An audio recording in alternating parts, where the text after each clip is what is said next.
Hi everyone, it's me, Cody. It's been a while since I've uploaded a video on YouTube, so I wanted to upload one here about online communication. That's the topic that's going to be for today. Bear with me. My voice may sound a little bit nasally because I've got a cold. So just bear with me here. This is just my personal opinion on online communication. It's just a good way of getting in touch with people, which is an awesome thing. It'd be even more awesome if people would use it correctly, and we're going to talk about that here a little bit later. It's a way to get in touch with like family members and possibly co-workers and people that have graduated from high school. It's just a good way to stay in touch with people. But there's another thing, you really got to be safe on there. And the way I see it is like there's predators on there. Some people just get on there for the wrong reasons. Like some people just get on there for sex, money, getting taken advantage of. And there's also people on there that are imposters, which means they aren't always who they say they are. For example, like if I had a picture of, like a still picture of me, a picture of myself on there, but you don't always know if that's really me or not.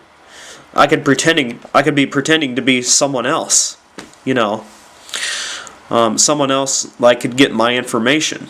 You got to be careful with personal information on there too, because just remember, everyone can see that. Like I'm going to give you an example here, like Facebook and MySpace, like the two most common ones I've seen.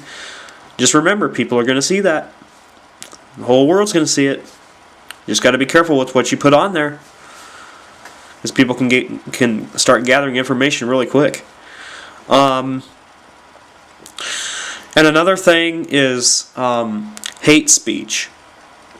I've had this happen to me before. Let me explain a little bit about what hate speech is. Here's an example.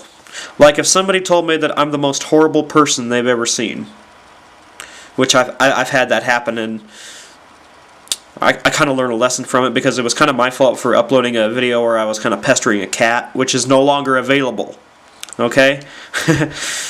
So I kind of learned my lesson there. Here's another example of which I took this as a humorous thing, but for someone else they probably wouldn't.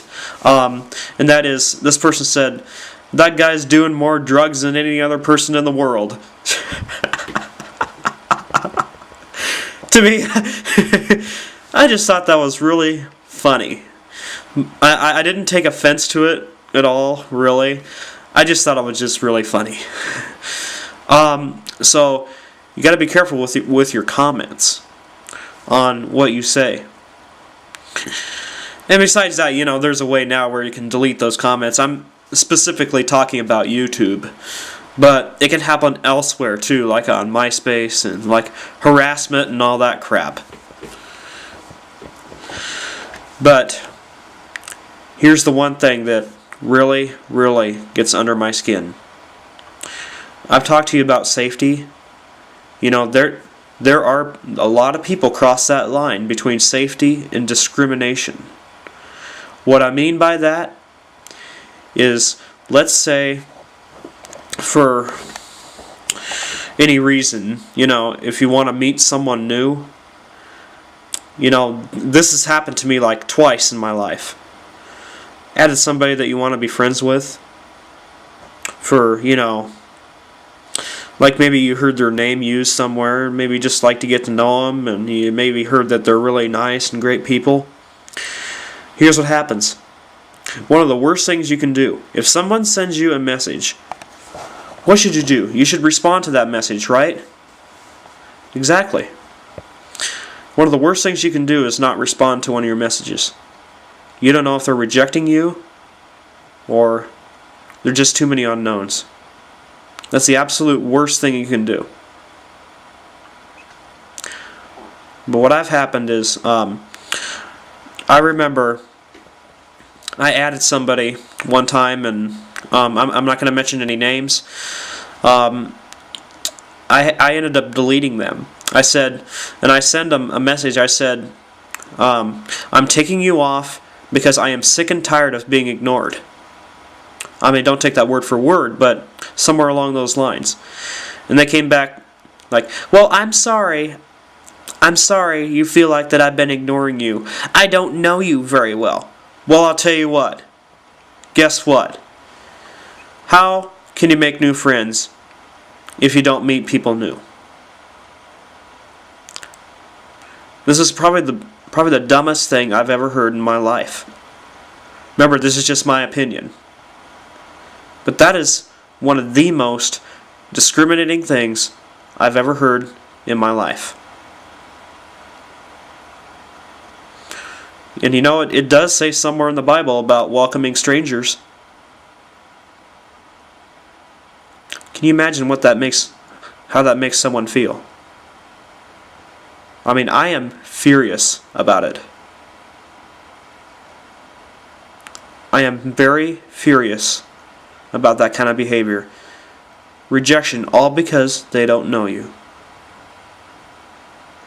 There's a fine line between safety and being totally discriminative. You know what I mean?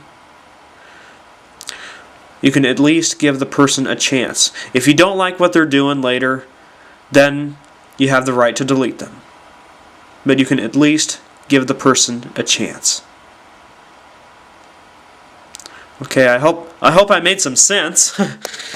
But I mean there's good things that happen with online communication too, like, you know, if someone wants to be your friend, and sometimes you don't always know who your friends are until one day you receive that special friend request.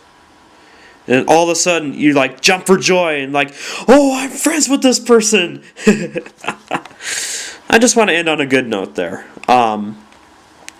But I appreciate for you taking the time to watch this video. I know it was pretty long, but you all take it easy and have a good time.